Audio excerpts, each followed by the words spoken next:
السلام علیکم ورحمۃ اللہ وبرکاتہ۔ میں محمد عظمت رضا رضوی نظامی استاد جامعۃ رضا فاطمۃ الزہرا اون صورت گجرات درجہ عالمیت سے مخاطب شرعی وقایہ کا درس دینے جا رہا ہوں۔ اللہ رب محمد صلی اللہ علیہ وسلم نحن عباد محمد صلی اللہ علیہ وسلم۔ اللہم رب اشرح لی صدری ویسر لی امری واحلل عقدۃ من لسانی یفقہوا قولی۔ اللہم افتح علینا حکمتک وانشر علینا رحمتک یا ذا الجلال والاکرام۔ بسم اللہ الرحمن الرحیم۔ وموجبہ انزال منی ذی رفق وشہوۃ عند الانفصال حتی لو انزل بلا شہوۃ لا یجب الغسل عندنا خلافا للشافعی رحمۃ اللہ تعالی علیہ۔ اور غسل کو واجب کرنے والی چیز منی کا نکلنا ذی دفقن تیزی کے ساتھ، اس کا معنی کچھ لوگ لگاتے ہیں کود کر، لیکن کود کر یہ معنی محترمات کے لیے درست نہیں ہوگا، کیونکہ وہاں کودنے کا کوئی معنی ہی نہیں ہے۔ تیزی کے ساتھ ترجمہ آپ کریں گے، منی کا انزال تیزی کے ساتھ اور شہوت کے ساتھ ہو۔ عند الانفصال جدا ہوتے وقت، انفصال کے وقت، جدا ہوتے وقت ہے نا، جب اپنے مخرج سے منی جدا ہو اس وقت شہوت ضروری ہے۔ حتی لو انزل بلا شہوت، یہاں تک کہ اگر منی کا انزال بلا شہوت ہو تو غسل واجب نہیں ہے ہم احناف کے نزدیک۔ خلاف للشافعی، برخلاف امام شافعی رحمۃ اللہ تعالی علیہ کی۔ دیکھیے آپ منی مزی ودی یہ سب نور العزا وغیرہ ہی سے پڑھ کے آ رہے ہیں، یہاں میں اس میں کیا زیادہ تفصیل کروں، مگر پھر بھی سبق ہے تو بتانا ضروری ہے، آپ اچھے سے یاد کر لیجئے گا۔ منی مرد اور عورت کے پانی کو کہتے ہیں جو کہ شہوت کے ساتھ خارج ہو، اور خارج ہونے کے بعد سستی چھا جائے، جی بھر جائے، سکون مل جائے، اس کو منی کہتے ہیں۔ اور مزی یہ بھی معمولی شہوت کے ساتھ نکلتی ہے مگر کود کر نہیں، بغیر تیزی کے نکلتی ہے، اور اس کے بعد شہوت ختم نہیں ہوتی بلکہ شہوت بڑھ جاتی ہے، وہ مزی ہے۔ اور ایک ہے ودی، یہ پیشاب کے بعد ایک گدلا پن پانی کی طرح بغیر شہوت کے نکلتی ہے، وہ ودی ہے۔ تینوں کا حکم آپ جانتے ہیں، مزی غسل کو منی غسل کو واجب کرتی ہے، اور مزی اور ودی سے غسل واجب نہیں ہوتا ہے، صرف وضو واجب ہوتا ہے نا۔ تو یہ منی کا بیان ہے، انزال منی غسل کو واجب کرتی ہے، ٹھیک ہے نا۔ تو اس میں شہوت شرط ہے، اگر شہوت کے نکلے تو پھر وہ منی ہی نہیں ہے، شہوت کے ساتھ محترمہ ہو، تیزی کے ساتھ نکلے تو غسل کو واجب کر دیتی ہے، برخلاف امام شافعی رحمۃ اللہ علیہ کے۔ امام شافعی رحمۃ اللہ علیہ فرماتے ہیں کہ مطلق خروج منی موجب غسل ہے، شہوت ہو یا نہ ہو، کیونکہ حدیث میں الماء بالماء کا لفظ آیا ہوا ہے، اس میں شہوت کی شرط نہیں، پانی سے، یعنی جہاں پانی کا خروج ہوا کہ پانی واجب یعنی غسل واجب، ٹھیک ہے۔ اچھا آگے دیکھیے، ثم الشہوۃ شرط وقت الانفصال عند ابی حنیفہ و محمد رحمۃ اللہ علیہ، پھر شہوت شرط ہے انفصال کے وقت، یعنی انفصال منی بالمستقر، اپنی جگہ سے جدا ہوتے وقت، طرفین کے نزدیک، امام اعظم ابو حنیفہ اور امام محمد رحمۃ اللہ تعالیٰ علیہ کے نزدیک، ان کو کیا کہتے ہیں؟ طرفین۔ آپ جانتے ہیں نا کہ فقہ کی اصطلاح میں دیکھیے، امام اعظم ابو حنیفہ رحمۃ اللہ تعالیٰ علیہ یہ استاذ ہیں، اور امام محمد رحمۃ اللہ علیہ اور امام ابو یوسف رحمۃ اللہ علیہ آپ کے شاگرد ہیں، ہے نا۔ جب کوئی مسئلہ بیان کیا جائے اور بالاتفاق کہا جائے تو اس کا مطلب سب کے نزدیک، ٹھیک ہے۔ اور اگر ان کے آپس میں اختلاف ہو تو تینوں کے درمیان اختلاف ہو تو الگ الگ کہیں گے، امام محمد کے نزدیک، امام ابو یوسف کے نزدیک، لیکن دو امام ایک ساتھ ہو جائے، ایک الگ ہو جائے تو ان کے لیے فقہ کی اصطلاح میں ایک نام ہے۔ امام اعظم ابو حنیفہ اور امام ابو یوسف رحمۃ اللہ علیہ کو شیخین کہتے ہیں، ٹھیک ہے؟ یعنی کسی مسئلہ میں امام اعظم ابو حنیفہ اور امام ابو یوسف رحمۃ اللہ علیہ کا اتفاق ہو تو ہم کہیں گے شیخین کا یہ موقف ہے، شیخین کا یہ مسلک ہے۔ اور امام ابو حنیفہ رحمۃ اللہ علیہ اور امام محمد رحمۃ اللہ تعالیٰ علیہ کو طرفین کہتے ہیں، ٹھیک ہے؟ میں نے کیا کہا؟ طرفین کے نزدیک۔ دیکھیے یہاں امام اعظم ابو حنیفہ رحمۃ اللہ علیہ اور امام محمد رحمۃ اللہ تعالیٰ علیہ کا اس مسئلہ میں اتفاق کہ انفصال کے وقت شہوت شرط، لہٰذا اس کو کیا کہیں گے؟ طرفین۔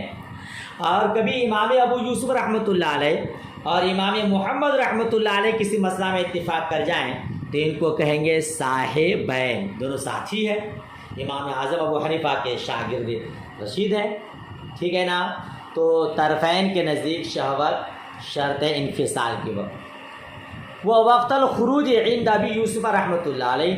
اور امام ابو یوسف رحمۃ اللہ تعالیٰ علیہ کے نزدیک شہوت شرط ہے خروج کے وقت، حتی اذا انفصل عن مکانہ بشہوت واخذ رأس العزو، ہے نا؟ حتی سکنت شہوتہ فخرج بلا شہوت یجب الغسل عندہما لا عندہ، کہتے ہیں یہاں تک کہ جب منی جدا ہو اپنی جگہ سے شہوت کے ساتھ، اپنی جگہ مردوں کے لیے ریڑھ کی ہڈی ہے نا، وہیں منی رکتی ہے، اور محترمات کے لیے سینہ کی ہڈی ہے، یہاں سے منی کا اخراج ہوتا ہے، تو وہاں سے منی جدا ہوئی شہوت کے ساتھ، یعنی اس وقت شہوت تھی اور منی وہاں سے نکلی، انفصال ہوئی۔ وَأَخَذَ رَأْسَ الْعَزْوِ، اور عزو کے ذکر کے سر کو پکڑ لی، یعنی وہاں آ کے رک گئی، یہاں تک کہ شہوت رک گئی، پھر منی نکلی بغیر شہوت کے، تو صاحبین کے نزدیک، طرفین کے نزدیک غسل واجب ہوگا۔ امام اعظم ابو حنیفہ امام محمد کے نزدیک انفصال کے وقت شہوت شرط ہے، اور جب اپنی جگہ سے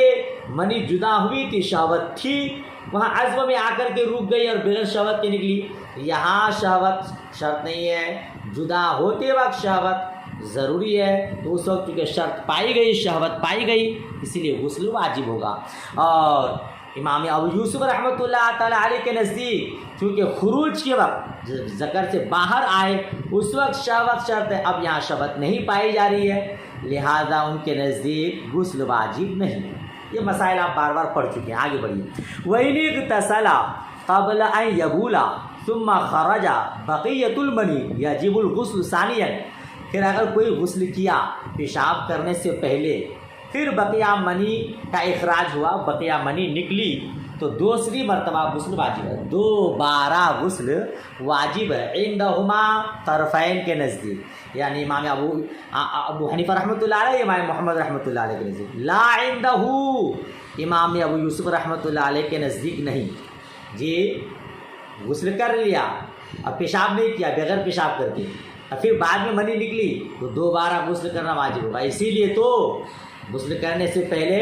استنجا کر لینا چاہیے، تاکہ عضو میں اگر منی رکی ہو تو وہ نکل جائے۔ بہرحال تو اس وقت منی نکلی تو امام اعظم ابو حنیفہ اور امام محمد رحمۃ اللہ علیہ کے نزدیک غسل واجب ہو جائے گا، کیونکہ جس وقت جدا ہوئی تھی اس وقت شہوت پائی گئی تھی، بھلے ابھی شہوت نہیں پائی گئی، اور امام ابو یوسف کے نزدیک نہیں، چونکہ ابھی خروج کے وقت شہوت نہیں پائی گئی، ٹھیک ہے۔ وَلَوْ فِي نَوْمٍ، اگرچہ نوم میں ہو، حالت نیند میں ہو، ٹھیک ہے نا، اگرچہ حالت نیند میں منی نکلے تب بھی غسل واجب ہے۔ ولا فرق هذا بین الرجل والمرأة،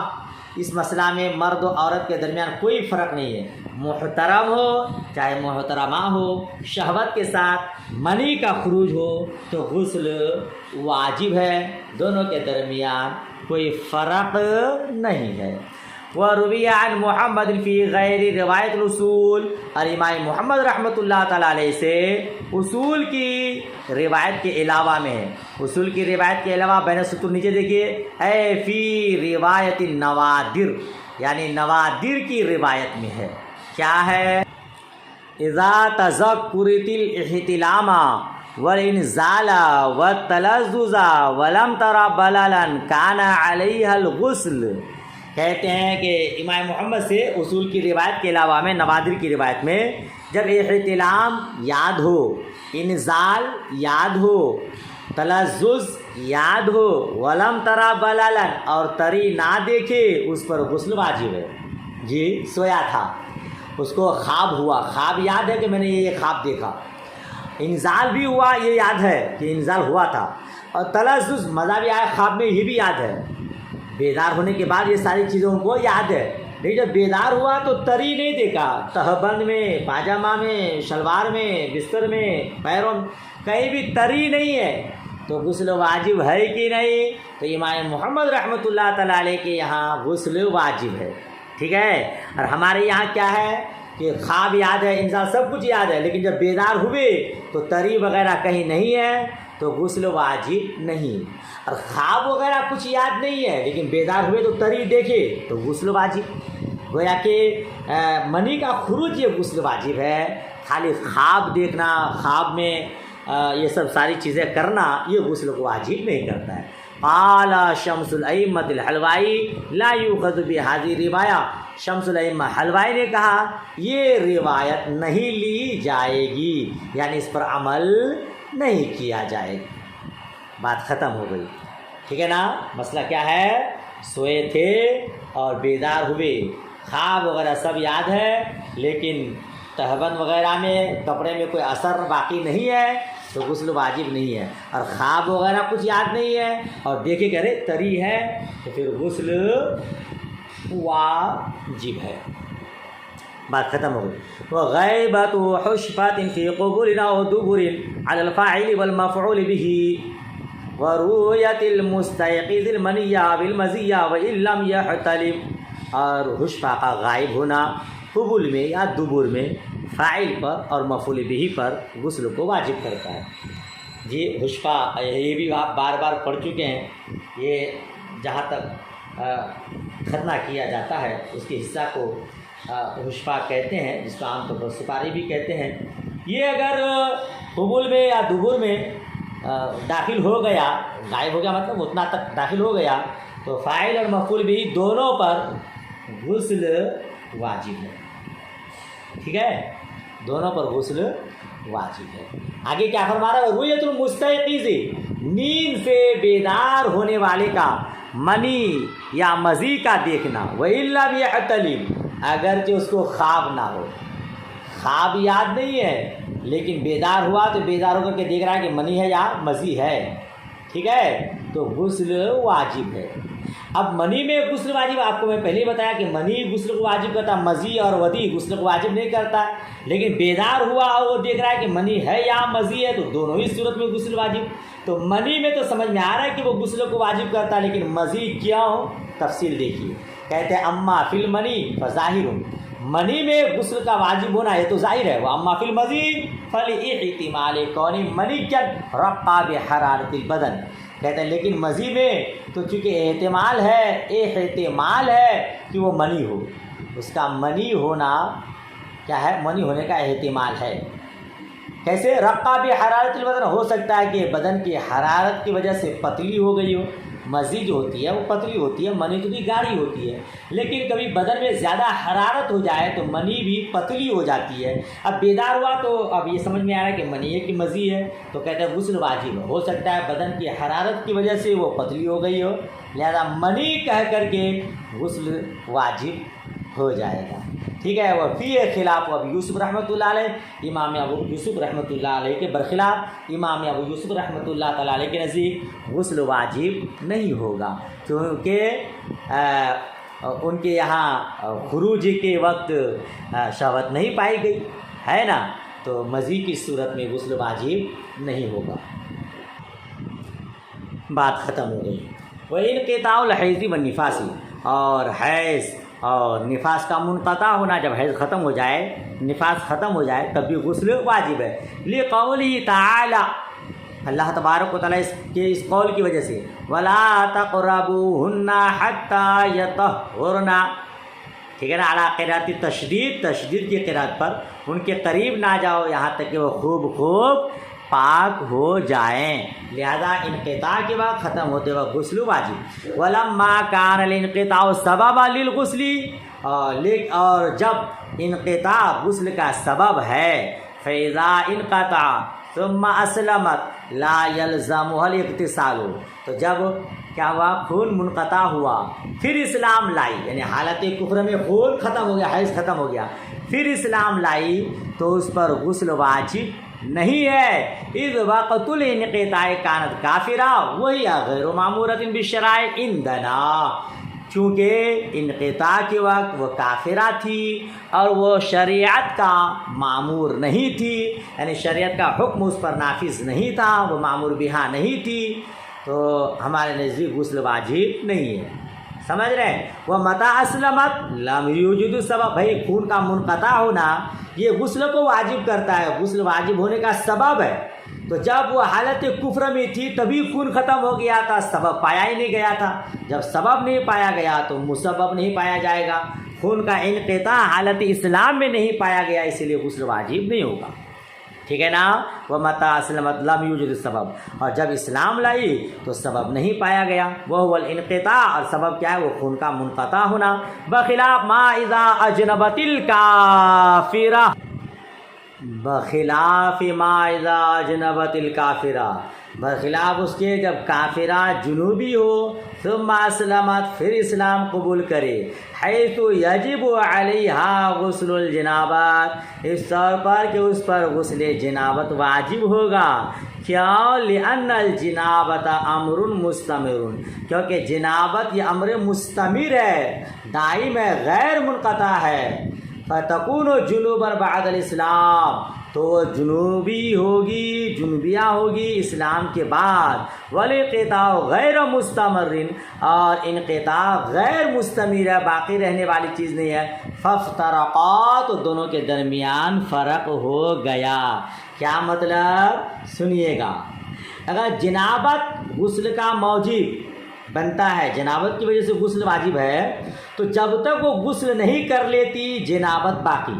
ٹھیک ہے، یا وہ کافرہ تھی، ناپاک تھی، جب تک وہ غسل نہیں کریے تب تک ناپاک، لہذا اسلام قبول کر لی تو اسلام لانے کے بعد بھی وہ ناپاک ہی رہی، اس لیے غسل واجب ہوگا۔ اور حیض و نفاس جو غسل کا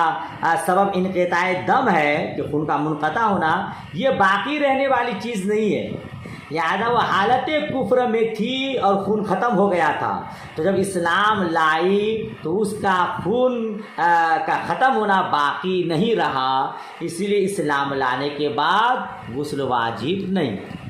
ٹھیک ہے۔ جنابت باقی رہنے والی چیز ہے، انقطاع دم باقی رہنے والی چیز نہیں، اسی لیے جنابت کی حالت میں وہ کافرہ تھی اور جنابت کی حالت میں تھی، اسلام لانے کے بعد غسل واجب ہوگا، لیکن خون کا ختم ہونا حالت کفر میں تھا، اسلام لانے کے بعد وہ بات باقی نہیں رہی، اسی لیے اب غسل واجب نہیں ہوگا۔ لا بہیمۃ بلا انزال، آگے کی عبارت ہے کہ لا وتی یا بہیمتن بلا انزال، اور چوپائے کے ساتھ وتی بلا انزال کے غسل کو واجب نہیں کرتا ہے نا۔ یہاں قبول اور دبور میں اگر کیا ہے تو بغیر انزال کے غسل واجب، حشفہ کا غائب ہو جانا، حشفہ کا، لیکن چوپائے میں نہیں، کیوں، دونوں میں فرق ہے، یہ ناہنجار لوگ ہی ہوگا جو ایسا کرے گا، کیونکہ وہ کیا کہتے ہیں کہ مقام شہوت نہیں ہے نا، تو وہاں اتنی لذت وہ بات نہیں پائی جائے گی، شہوت مکمل طور پر نہیں پائی جائے گی، لہٰذا جب تک انزال نہ ہو غسل واجب نہیں ہوگا۔ اور یہاں قبول اور دبر میں چونکہ یہ مقام ہے شہوت کا، تو یہاں بغیر انزال کے غسل واجب ہو جائے گا۔ بات ختم ہوئی، ان ساری باتوں کو آپ پہلے بھی پڑھ چکے ہیں، مزید آپ تحقیق کے لیے اچھے سے مسئلے معلوم کرنے کے لیے بہار شریعت قانون و شریعت وغیرہ میں یہ سب مسائل دیکھ لیجئے گا۔ امید کرتا ہوں سبق مکمل طور پر آپ کو سمجھ میں آ گیا۔ اللہ پاک مزید برکاتیں عطا فرمائے۔ اللہ حافظ، خدا حافظ۔